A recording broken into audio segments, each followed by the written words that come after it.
on GoSuffolkRams.com. From Boston, Massachusetts, welcome to Suffolk Sounds, the official show for Suffolk University Athletics. Hello again, everybody, and welcome to another edition of the Suffolk Sounds podcast. I'm your host, Jared Manassian, and today I'm bringing you the second episode of the 2022-2023 athletic season, following an awesome interview that we had with our men's golf coach, Ken DiMaggio. You can find that episode anywhere you listen to podcasts or on the Go Suffolk Rams YouTube channel. And today we have another very special guest joining us. We have another new member of the Suffolk Athletic Department, Adam Skaggs, the Associate Director of Athletics here. So thank you for joining me, Adam. I really appreciate it. And why don't we start with you giving us some background on your journey that brought you to Suffolk and kind of explain your role here as Associate Director of Athletics. Sure thing. Thanks for having me. So again, Adam Skaggs, Associate Director of Athletics here at Suffolk. I am born and raised in Framingham, Massachusetts. Made my way out to Trinity College for undergrad, where I did some sports information work out there. Kind of started to develop a passion for sports information and working in college athletics out there. And at that point, I transitioned to Simmons College, which is now Simmons University. Did some more SID work out there, and made my way to Indianapolis at the NCAA headquarters, where I was the assistant director for governance communications. Some more sports information work, but a little bit more focused on legislation and a little bit more focus on 450 schools instead of one institution. So a little change there. The goal was always to get back to New England and to, really put all that I've learned into one institution. And luckily that one institution happened to be Suffolk. The opportunity came about to be in this position and really help out from more of an administrative role, really to be more of a resource to help out with, creating some programming, to help out with just operations overall, and really just be, a mentor to some student athletes to just be available, needed when, people need to go outside of their athletic sport. If they want to come and, join my office at any point, there's some comfortable chairs and couches and stuff, but ultimately, I'm just here to be a resource for our student athletes and really help develop this program even more from where it already is right now and continue to go in the right direction. Awesome. Well, we're going to talk a little bit about your role a little bit more and maybe your experiences in the past, but I saw that your older brother used to play basketball here. So what are some of the first memories you have of Suffolk Athletics when you used to come watch and play here? Definitely. Yeah. So it'd be funny because I'd actually spend the night over a few times. So I'd go to his game and then spend the night over his place as a younger brother, trying to support and be there as much as possible. But I just remember him, getting up and down the court and putting in all of his effort that he's been working on for years and stuff. And just to finally have it pay off in college, I just knew he had a wonderful time here. And I'm just glad to now kind of, in a way, follow in his footsteps and be here as well, just now from a different role. But it was definitely fun watching him play and grow up and develop as a student athlete to now the person who he is today. Yeah, that's awesome. Having some strong family ties to Ram Nation already. Definitely. Yeah. So how did your previous roles in sports information at Simmons or in strategic communications at the NCAA HQ kind of help you prepare for this role? Yeah, good question. I think overall with, this mindset of doing whatever we can to promote the student athlete from a digital media standpoint, from a sports information standpoint, I just figured, how can I just translate that from, taking out the digital media? How can I continue to promote and enhance the overall student athlete life for the students, for the Rams? So basically, a lot of the stuff that I was doing, Division III, we don't have the opportunity to really be televised and be promoted the same way. So trying to figure out other avenues to really help the student athletes be recognized for the work and the time that they put in. So ultimately, I'd still love to do that same thing here, but now just from a different perspective. And really just, again, as I keep mentioning, you're going to hear it enough times, but being that resource so that student athletes could have somebody to go to and lean on for, specific times. Yeah, you definitely have to get creative with the way you promote student athletes here in the Division III level. And I feel like it really is appreciated here at a school like Suffolk. And so what is kind of that difference between working at a big entity like the NCAA compared to a small school like Simmons or Suffolk? Yeah, the huge thing is that, one thing that was missing at the NCAA is that there is no student, athlete interaction. A Hmm. lot of it is dealing with presidents. A lot of it is dealing with, corporations and different partners around the NCAA. But one thing that you're missing is the interaction with the student athletes. I had the opportunity to work at National SAC at the NCAA. So we had a group of about 20 to 30 to 40, just depending on the year and time of meeting, to meet with the student athletes. But the Hmm. opportunity to see nearly 300 here at Suffolk on a daily basis almost, it was just a complete transition of working at headquarters to working at an institution. That was one thing that was huge and missing. But the other thing too is that we really don't have the opportunity to be at the games itself. So we do a lot of preparation for championships or events, but the thing is, we're rarely, there at those events. So luckily now being back on campus, I have the opportunity to go support and be a part of the student athletes experience from an athletic standpoint. Yeah, it does sound like a big difference. And I'm sure there was a big difference in the culture in Indiana. So can you kind of talk about that community compared to kind of the difference here in a big city like Boston? Yeah, I was gonna say, well, one thing is, Indiana's a little bit more spread out. So yes, we had, championship events held there, but just being here in the compact city, you have a ton of schools here. You got a lot of support from just overall college athletics. You got, some big names obviously out in Indiana between Notre Dame, Butler, Purdue, and IU. But ultimately, the fact that we have at least, 10 to 15 right here in the downtown location, it just puts a little bit more emphasis on college sports and the support that New England and Boston and Massachusetts really have on the student athlete life. Yeah, there are a ton of schools in this area, so it's probably definitely similar to where you're near a lot of schools and a lot of organizations, but definitely a big change of pace from Indiana, I assume. Big time, Yeah. yeah. So you grew up in New England, you went to college here and worked here in the Boston area for years. So what were some of the biggest things you missed about New England while you were in Indiana? Yeah, the nature, if anything. Yeah, yeah. Being in Indiana, you're really not surrounded by water at all. I think it might just be the coast life in me that I loved about New England. But ultimately, I think you got some lakes around you. But I think it was more so just my world with nature that I was missing from Indiana. They also move at a slower pace, which is cool depending on whatever lifestyle that you want to live. But I think being a little bit more intertwined in the city and stuff, you're a little bit more punctual with your time, and you got more things to do in a way.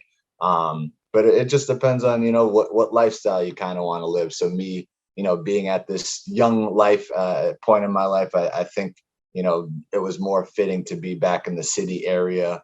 And, maybe at some point in my life, I'd love to move back to Indiana. It all just depends on what's kind Yeah. of going on. But I think pace just plays a big role in all of this. Yeah.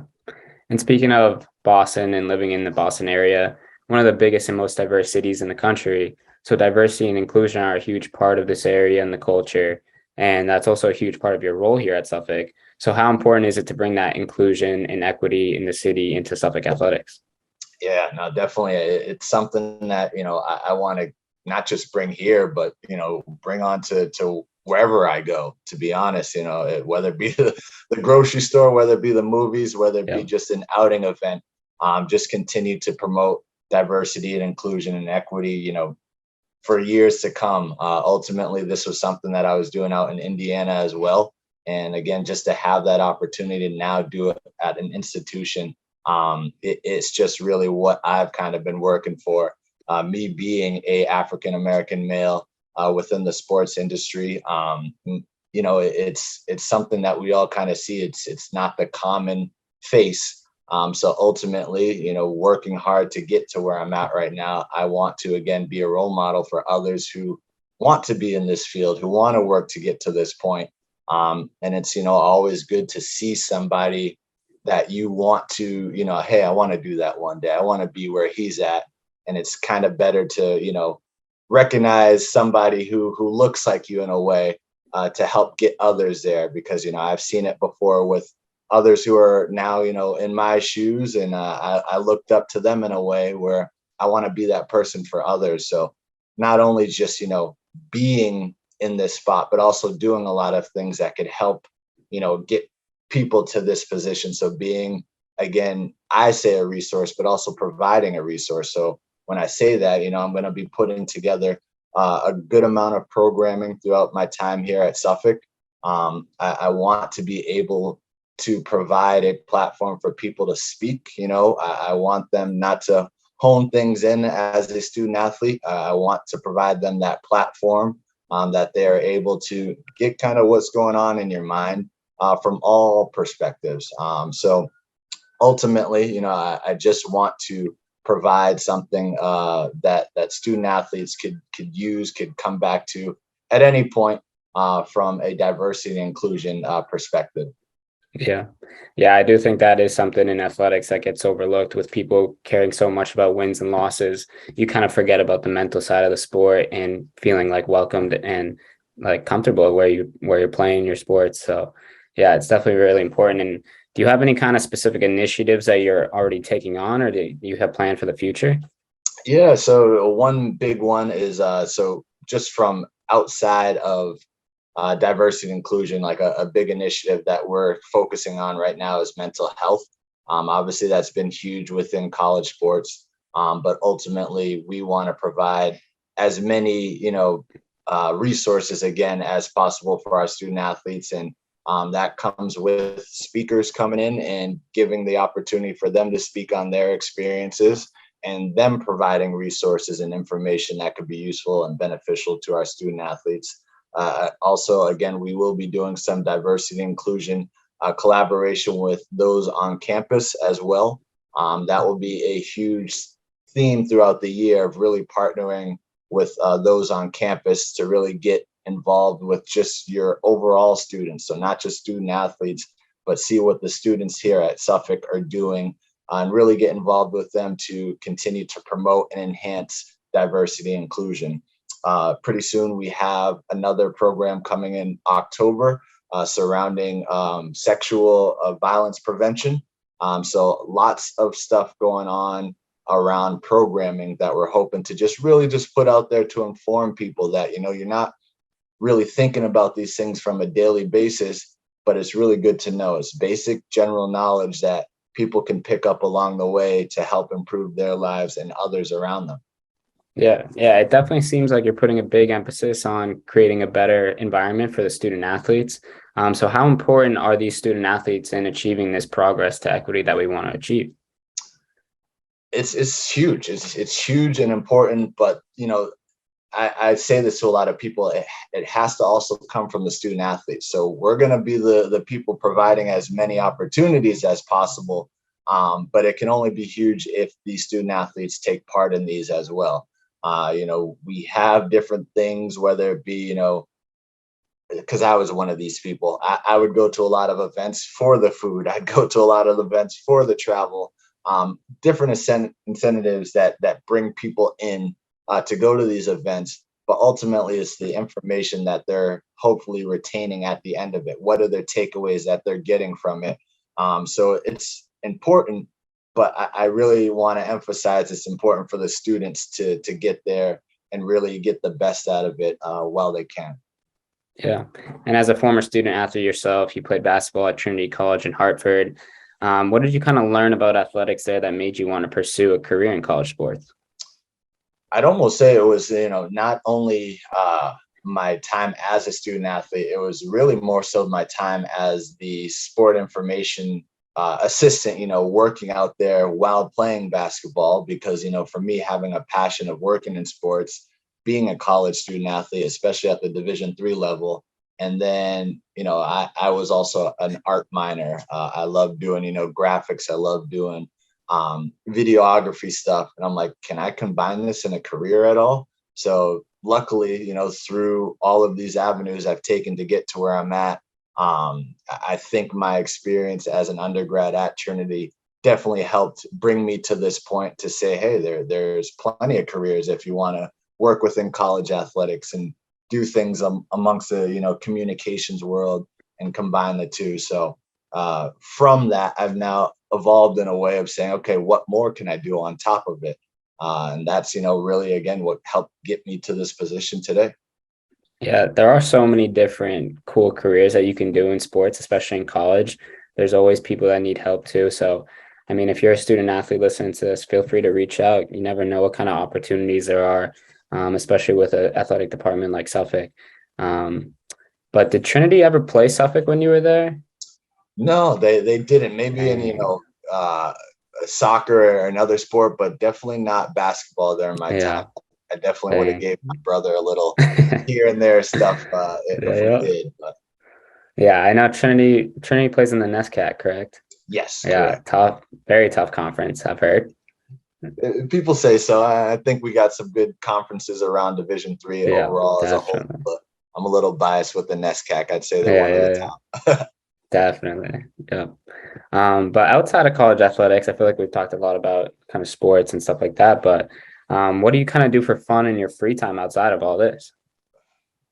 Great question. So one thing for me that's huge. I mean, I've been to 49 states. Wow. Looking to close it off with Alaska at some point. I wanted to kind of Nice. go out with a big bang, but Yeah. for me, I always tell people you can't really just drive through and count that as an actual stay over at the state. Hmm. So I've actually spent at least a day or two at each spot, Wow. and really seeing the world. I've been to 27 countries, still counting to continue to go to more, but I love to travel, so that's definitely a huge hobby of mine, and would love to continue that.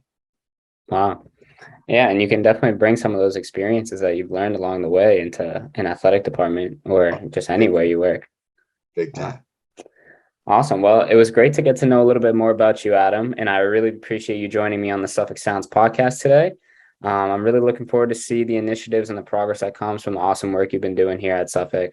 Make sure to read the feature story written about Adam on GoSuffolkRams.com for more info on him, and I'm sure there will be stories in the future updating everyone on what he has planned going forward here. So thank you. This has been Suffolk Sounds. Don't forget to subscribe, like, rate, and review however you listen to your podcast.